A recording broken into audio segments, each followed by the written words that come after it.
अस्सलामुअलैकुम वरहमतुल्लाहि ताला वबरकातुहू। अज़ीज़ साथियों, आप लोगों के सामने एक ऐसी वीडियो रख रहा हूं कि वीडियो को देखने के बाद आपकी आंखें भीग जाएंगी।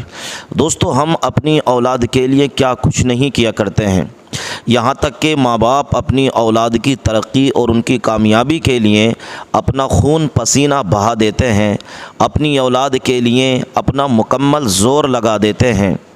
लेकिन इस वीडियो को देखने के बाद आपको ये मालूम हो जाएगा कि औलाद भी हमारी वफ़ादार नहीं रही आजकल। दोस्तों, हरियाणा के सोनीपत में एक बुज़ुर्ग की मृत्यु हो गई। हालांकि वो हिंदू समाज से ताल्लुक़ रखते थे। उनकी 3 बेटियां थीं। जब बाप का की मृत्यु हुई तो लोगों ने उनकी तीनों बेटियों को ख़बर दी कि तुम्हारे बाप गुज़र चुके हैं, लिहाजा उनके अंतिम संस्कार के लिए आ जाएं। तीनों बेटियों ने मना कर दिया। उन्होंने कहा कि हम नहीं आ सकते, हमारे पास इतना टाइम नहीं है, हम अपने बाप के अंतिम संस्कार में नहीं आ सकते, तुम ही इनका अंतिम संस्कार कर दो, जो भी खर्चा होगा, जो भी पैसा लगेगा वो हम दे देंगे। अजीज़ साथियों, 5100 रुपये खाते में डाल दिए उन लड़कियों ने अपने वालिद के यानी अपने बाप के अंतिम संस्कार के लिए। आप मुझे ये बताएं कि ये औलाद है जिसके लिए बाप कितनी मेहनत करता है, लेकिन यही औलाद अपने वालिद का, अपने बाप का आखिरी वक्त दीदार करने के लिए नहीं आ सकती। इस औलाद को आपसे प्यार नहीं है, ये औलाद आपकी वफ़ादार नहीं है, इसलिए अपनी औलाद के लिए ज़्यादा परेशान भी होने की ज़रूरत नहीं है। आजकल की औलाद वालिदैन की नाफरमान हो रही है। ये तो हिंदू समाज की बात है। मैंने मुस्लिम समाज के अंदर ही एक लड़के को देखा कि उसका कोई इंटरव्यू था किसी कंपनी में, बाप का इंतकाल हो गया। गांव के लोगों ने ख़बर दी कि तुम्हारे बाप गुज़र चुके हैं, लिहाजा जनाजे में आ जाएं, फुला टाइम तुम्हारे बाप का जनाजा अदा किया जाएगा। लड़के ने कहा कि मेरे पास इतना टाइम नहीं है कि मैं अपने बाप के जनाजे में शामिल हो सकूं, लिहाजा तुम लोग जैसे भी हो सके मेरे बाप की तजहीर तकफीन कीजिए, उनको दफना दीजिए, मैं नहीं आ पाऊँगा। इधर बेटियां देखिए हिंदू समाज में वो नहीं आ पाई, इधर एक लड़का मुस्लिम होने के बावजूद अपने बाप के आखिरी दीदार के लिए भी नहीं आया। अब आप अंदाज़ा लगाएं, हम अपनी औलाद के लिए क्या कुछ नहीं करते, उनके लिए क्या कुछ मेहनतें नहीं करते, मगर हमारी औलाद हमारी वफ़ादार नहीं है। इसलिए हम अपनी आखिरत को सजाएं, अपनी आखिरत को तैयारी करें। इस औलाद के लिए ज़्यादा परेशान होने की भी ज़रूरत नहीं है। अपनी आखिरत को बनाइए, अपनी आखिरत को सजाइए। इसीलिए फ़रमाया गया कि क़यामत में बहुत सारे लोग ऐसे होंगे कि जिन्होंने अपनी औलाद के चक्कर में अपनी आखिरत को तबाह बर्बाद कर लिया होगा। आज वालिदैन औलाद के लिए हर मेहनत करते हैं, हर जुस्तजू करते हैं, अपना खून पसीना बहा दिया करते हैं, लेकिन उसके बावजूद भी ये औलाद हमारी बसा औकात फर्मा बरदार नहीं हुआ करती है। यहाँ तक कि यही औलाद अपने माँ बाप को मार कर घर से बेदखल कर दिया करती है। वो वालिदैन जो बुज़ुर्ग हो गए, जो कमज़ोर हो गए, जिन्होंने अपनी औलाद को बड़ी मेहनतों से, बड़ी मशक्क़तों से पाला, वो औलाद एक वक्त ऐसा आता है कि अपने वालिदैन को रोटी नहीं दिया करती। वालिदैन एक एक टुकड़े के लिए, दवा की एक एक टैबलेट के लिए वालिदैन तरसते हुए नज़र आते हैं, लेकिन इस कमबख्त औलाद को अपने माँ बाप पर बिल्कुल भी तरस नहीं आता। इसलिए अपनी आखिरत सजाइए, अपनी आखिरत बेहतर कीजिए, अपनी सेहत का ख्याल रख लीजिए। इस औलाद के लिए ज़्यादा परेशान होने की भी ज़रूरत नहीं है। हालांकि मैं ये नहीं कहता सारी औलादें ऐसी हैं, बहुत सारी औलादें इतनी अच्छी, इतनी बेहतर हैं कि वो अपने खाने से पहले अपने वालिदैन के बारे में पूछते हैं, वो अपने वालिदैन का मुकम्मल ख्याल रखा करते हैं। तो ऐसी भी नेक औलादें पड़ी हैं। बहरहाल अल्लाह ताला हमारी औलादों को हमारा मर्तबा, वालिदैन का मर्तबा समझने की तौफ़ीक़ अता फ़रमाए। वीडियो अच्छी लगी हो शेयर ज़रूर कीजिएगा और ज़रूर बताइएगा कि आपको हमारी ये वीडियो कैसी लगी, कमेंट ज़रूर कीजिएगा।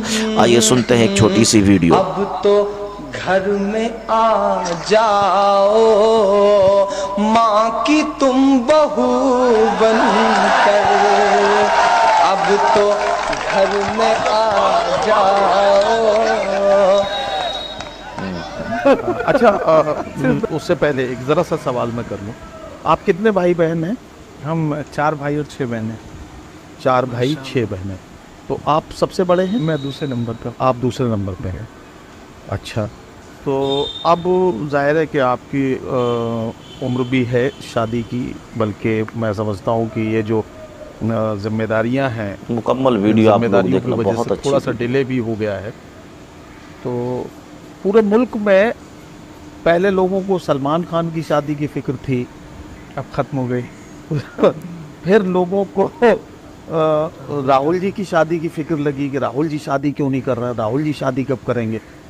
और अब लोगों को लगने लगा है कि ऐसा तो नहीं कि इमरान भाई की शादी राहुल जी की शादी की वजह से रुक रही हो, कुछ ऐसा कुछ पार्टी की तरफ से। लीडर को फॉलो करना चाहिए, अच्छी बात है, लेकिन हमारा लीडर भी कहता है कि इस मामले पे मुझे फॉलो मैं तो कभी कभी मजाक कर लेता हूँ, बट अच्छा, ये ज़रा सा बताएं, आप पोइटिक फील्ड से आते हैं, आपकी शुरुआत होती है शायरी से, पोइट्री से, कविता से, उसके बाद आप पॉलिटिकल दुनिया में, पॉलिटिकल ज़िंदगी में, ये जो आपकी जो पब्लिक लाइफ है, हालांकि पब्लिक लाइफ तो वो भी थी, उसमें भी आपका जो कलाम है, लाइफ ही थी। वो पब्लिक की अमानत थी जो आपके सीने में थी, अल्लाह ने आपके सीने में उतारी थी और वो आपने लोगों तक पहुंचाई। अब ये जो पब्लिक लाइफ आपकी पॉलिटिकल हो गई है, तो पोइटिक लाइफ से पॉलिटिकल लाइफ तक आपका सफ़र है, तो शादी करने के लिए आप पोइटिक वर्ड की तरफ देखेंगे या पॉलिटिकल वर्ड की तरफ देखेंगे? बड़ा मुश्किल सवाल है, अभी तो हमने किसी तरफ नहीं देखा है। जब देखेंगे तो चौतरफा देखेंगे। सिर्फ दो तरफा क्यों? ये नहीं, अच्छा, मेरा मानना है कि इन फैसलों के लिए परिवार का रोल ज़्यादा। यकीनन मैं बिना परिवार के मैंने ज़िंदगी में वालिद साहब अम्मी के कहने से बहुत कम काम किए हैं। एक आध काम मैं उनके कहने से करना चाहता हूँ। अच्छा, ये बस है काम कि वक्त मैं डिसाइड करूँगा। मैंने हमेशा से वालिदैन से ये कहा कि थोड़ा मोहलत दे दीजिए, थोड़ा मोहलत दे दीजिए, और कुछ डिले विले मुझे लगता है आप लोगों की पहले हो गई थी। सही बात। जिनकी पहले हो गई उन्होंने भी कौन सा तीर मारे। अच्छा, ये ठीक है, ये मतलब चलिए ठीक है, आप इसे डिले नहीं मानते हैं, लेकिन अब जहाँ बात आ गई है तो हम क्या माने, मतलब ये जो हमारे यहाँ उत्तर प्रदेश में 2027 में इलेक्शन होगा। अम्मी हमेशा मुझको इसी तरह से एक टाइम फ्रेम में पहले कहते थे कि 19 का इलेक्शन लड़ेंगे फिर शादी करेंगे, फिर तुमने कहा कि जब एमपी बन जाएंगे तब शादी करेंगे। अब तो एमपी बन गए, अब किस चीज़ का है? तब मैं उनसे बीच में कहता था कि सरकार बदल जाए फिर करेंगे। तो तारीख पे तारीख